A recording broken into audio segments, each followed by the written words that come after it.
लाश के चारों ओर चक्कर लगाता रहा। उसके जिस्म पर इमाम का लहू लग चुका था, जैसे वो खुद इमाम की शहादत पर गवाही दे रहा हो। फिर अचानक वो बिलखता हुआ खमों की तरफ दौड़ा। जब सैयदजादियां बाहर निकली और घोड़े की जीन को खाली देखा और लहू में भीगा बदन देखा तो सब कुछ समझ गई। कुछ रिवायतों में आता है कि उमर बिन साद ने झुलझनाह को काबू करने की कोशिश की, मगर झुलझनाह काबू नहीं करवाया और फिर उस वक्त वफा की सबसे बड़ी मिसाल बन गया था। उसने तकरीबन 40 यजीदी सिपाहियों को अपने पैरों तले रौंद डाला, किसी को जिंदा ना छोड़ा और फिर जब किसी के हाथ ना आया तो अपनी गैरत, अपनी वफा और अपने गम को लेकर दरिया फरात की तरफ भागा और छलांग लगा दी। कहते हैं झुलझनाह ने जान दी, मगर इमाम की वफादारी में कमी नहीं आने दी। अगर झुलझनाह की वफा ने आपके दिल को छू लिया तो कमेंट्स में जरूर लिखिए लब्बैक या हुसैन।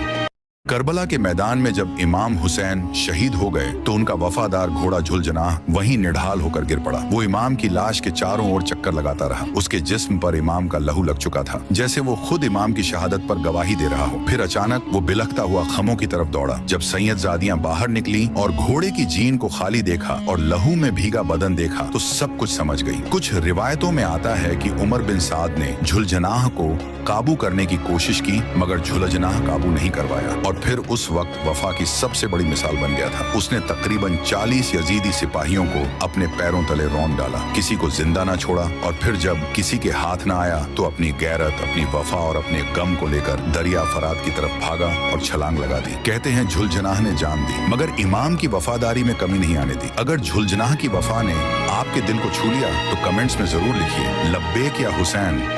करबला के मैदान में जब इमाम हुसैन शहीद हो गए तो उनका वफादार घोड़ा झुलझनाह